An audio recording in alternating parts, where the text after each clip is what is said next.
तो इसके जाल को समझने के लिए परमात्मा ने कथा सुनाई अपनी प्यारी आत्मा धर्मदास जी को, जो धर्मदास जी ने कबीर सागर में लिपिबद्ध की। कि परमात्मा ने कहा कि ये गलतियां करके आत्मा यहाँ आ गई इस काल के साथ, इसके 21 ब्रह्मांड वाले विमान में बैठ के, और इसने यहाँ इनको इतना दुखी कर दिया। फिर ये चिल्लाने लगी, हे भगवान हमें सुख दे, हे भगवान हमें सुख दे। हम हाहाकार मच गई। तब परमात्मा कहते मैं आया, अपने पुत्र जोगजीत का रूप बना करके मैं वहां आके खड़ा होगा जहाँ तपस्या के ऊपर 1 लाख मानव शरीरधारी प्राणियों को ये नित्य खाता है, आहार करता है। और मेरे वहां आने से उस तपस्या की जलन बंद हो गई। वह आग जो कि तो गर्म ऐसे की ऐसी है, वो तपस्या, वो तई, वो बड़ी जो तवा होता है जिस पे उनको भूना जा रहा था। लेकिन उनको उन परमात्मा की कृपा से उस पर उपस्थित जितने भी 1 लाख जीव थे मनुष्यधारी जो वहाँ गई थी, उनकी आत्मा, उनको कष्ट बंद हो गया, उसका ताप बंद हो गया, तपत। तब उन्होंने ऊपर में उठाकर देखा कि भगवान हम कौन से दुख, कौन से पाप का यहाँ कष्ट भोग रहे हैं। तब परमात्मा ने कहा कि ये इस लोक, तुम्हारे इस लोक के पाप का दंड नहीं तुम्हें, ये दंड है तुमने सतलोक में ये पाप कराया था। परमात्मा को छोड़कर तुम, परमात्मा अपने को छुपा कर कह रहे हैं कि तुम भगवान को छोड़कर वहाँ सर्व सुख संपन्न था, प्राप्त थी, आपकी कभी मृत्यु नहीं होती थी, कोई कष्ट नहीं था, उसको छोड़कर तुम इस काल के लोक में आ गए। यहाँ पर आज जिस कार को, जिसको ठीक हो, जिस बंगले को, जिस बेटा और बेटी को आप अपना मानते थे, क्या तुम्हारे साथ आया कोई? अपने आत्मा वहाँ तो सारी समझ में आ जाती है कि हाँ कुछ नहीं आया जी। फिर और तुम मरते थे, ये मेरा बेटा है, ये मेरी बेटी है, ये मेरा कार है, ये कोठी है, और भक्ति करते थे तो गलत कर रहे थे। हम प्रत्येक युग में जाते रहते हैं पर तुम सुनते नहीं। तब परमात्मा ने कहा कि हमसे गलत, वो कहने लगे सभी भगवान हमसे गलती होगी, मैं माफ़ करो। कहते ऐसे माफ़ नहीं होगी। जब तुम जाए धरो जग तन देहा, तब तुम करना मम सत शब्द सनेहा। जब कोई मेरा संत मेरी महिमा गाता हुआ तुम्हें मिल जाए और तुम्हें मानव शरीर प्राप्त हो, तुम तुरंत ग्रहण कर लेना और फिर तुम उस सत्भक्ति करके यहाँ उस लोक में चले जाओगे। अमर करूं सतलोक पठाऊं, ताते बंदी छोड़ खाऊं। इतने में वो काल आ जाता है। प्रतिदिन उसने टाइम फिक्स कर रखा है, इतने समय के बाद ये सभी आत्माएं उसके तपस्या पर भुन कर उनके अंदर से जो गंध वो निकालता है, वो निकल कर वो भाग ऊपर से उनको ऐसे उड़ा देता है, वो गंध रह जाता है। अब आप देखते हो यहाँ प्राणी गंदे पदार्थ तो बहुत आसानी से ग्रहण कर लेता खाने के लिए, पीने के लिए। शराब पीना, भांग पीना, सुल्फा पीना और तंबाकू पीना और फिर मांस खाना, चटपटे अटपटे खाना, ये तो बहुत खुश होकर ग्रहण करता है। क्यों? क्योंकि ये चाहता है कि जितना ये गंद अटपट खाएंगे उतना ही के अंदर गंदी वासना ज़्यादा बनेगी, और तपस्या के ऊपर भूनने से वो सारी वासना वहाँ रह जाती है और ये जीव वहाँ से कर्म ज्यों के त्यों रहते हैं, वो वापस आ जाता है, मरता नहीं। फिर अपने कर्मानुसार 84 लाख योनियों में किसी भी स्वरूप उसके कर्मानुसार वो जाए, उस योनि में वो चला जाता है। तो उसी समय वो काल आ जाता है, और काल ने देखा अपने बड़े भाई जोगजीत को, जिसने वहाँ से, जिस रूप में परमात्मा ने सतलोक से उसको निकाला था। जिन्होंने सृष्टि रचना पढ़ रखी है बच्चों, उनको खूब याद है। अब दास ज़्यादा हिंट देगा आज के सत्संग में।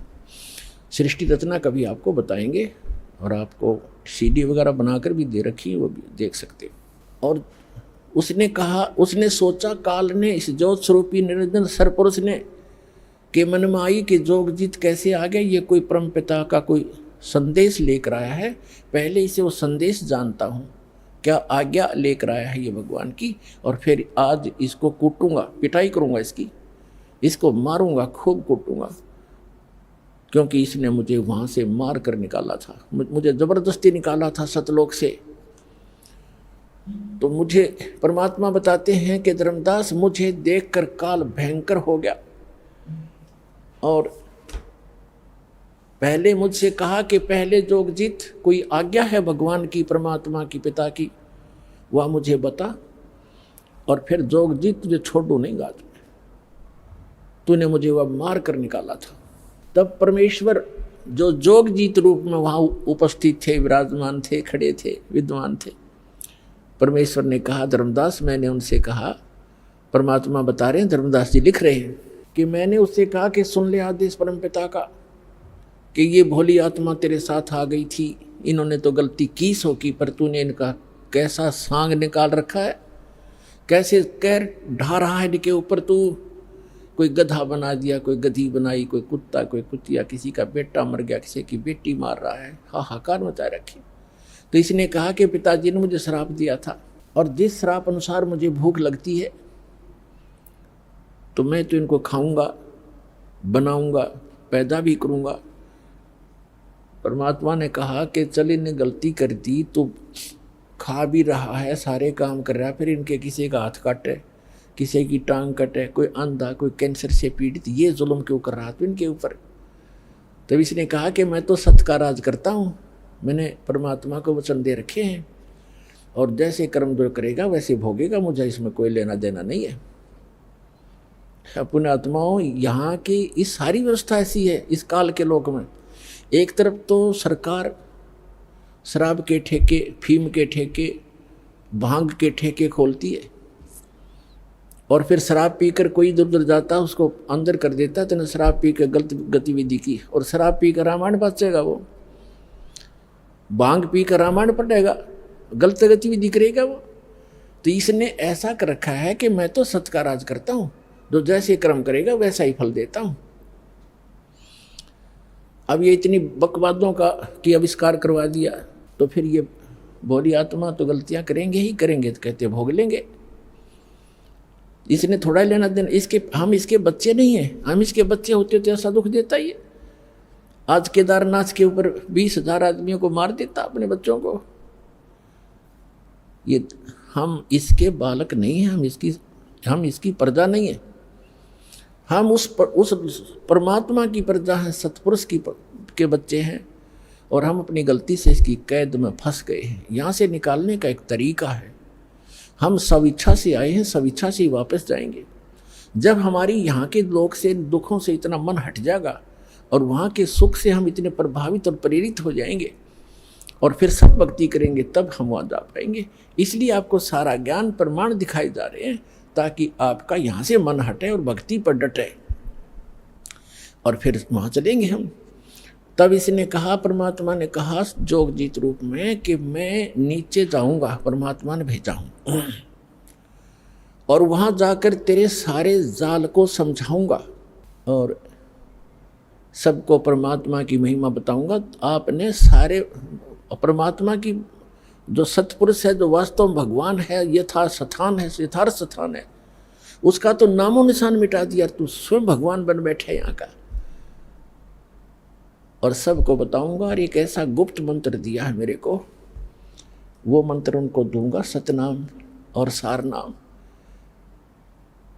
और फिर उसने कहा, उसे आग तो अंदर से जल गया वो सारा, ये तो नाश करेगा मेरे बड़े बड़ाए काम का। और जब उसने ये बात सुनी तो एकदम भयंकर होगा, कहने लगा तू मेरा बाग उजाड़ने जा रहा है, तू मेरा नाश करने जा रहा है, तुझे अभी खत्म कर दूंगा, तुझे तो जाके दिखाना नीचे। परमात्मा ने कहा कि ऐसा सुनकर काल भयंकर होगा मेरे ऊपर। और धर्मदास ऐसे अटैक किया, उसने मेरे को बिल्कुल खत्म करने के लिए दौड़ के आया, और मैंने सतनाम का सुमन कर दिया, नाम का सुमन शुरू कर दिया। इस नाम के अंदर धर्मदास ऐसी प्रबल शक्ति है, इसके सामने कोई भी देव, कोई यक्ष, कोई भी यहाँ का काल तक भी नहीं ठहर सकता। मेरे पास ऐसा मंत्र है। पुण्यात्माओं, ये परमात्मा धर्मदास जी के माध्यम से, और धर्मदास जी को तथा हम सभी को सतर्क करना चाहते हैं कि कभी भी आपके ऊपर कोई भी आपदा आती है किसी भी प्रकार की, तो नाम का सिमरन अवश्य करना कुछ देर। फिर जो टेंशन है वो है, लेकिन समन एक बार कर लेना, आप देखना फिर उसका प्रतिफल कैसा होगा। तो कहते हैं मैंने समन शुरू किया और काल ऐसे गिर गया जमीन के ऊपर, ऐसे गिर गया उस पृथ्वी पर जहाँ वो रहता है वहाँ पर, जैसे पक्षी की पंख कट जाते हैं और पड़ा पड़ा तड़फ रहा होता है। तो वो समझ गया। उसमें वैसे तो काफ़ी विस्तार लिखा है, बाकी हम थोड़ा बताएंगे जितना आवश्यक है, क्योंकि हमने समझना इस ज्ञान को। बाकी ज्ञान है, समाधान बिना काम बनेगा नहीं, समाधान ज़्यादा महत्वपूर्ण है। उसमें तो बहुत कुछ कहा है कि वो इतना भयभीत हो गया कि वहाँ से भाग के पाताल में जाके छुप गया। फिर मैं वहीं पहुँचा और उसको पकड़ के ले आके चल वहीं पर, वहीं बैठा के फिर वो उसने मेरे पैर पकड़ लिए।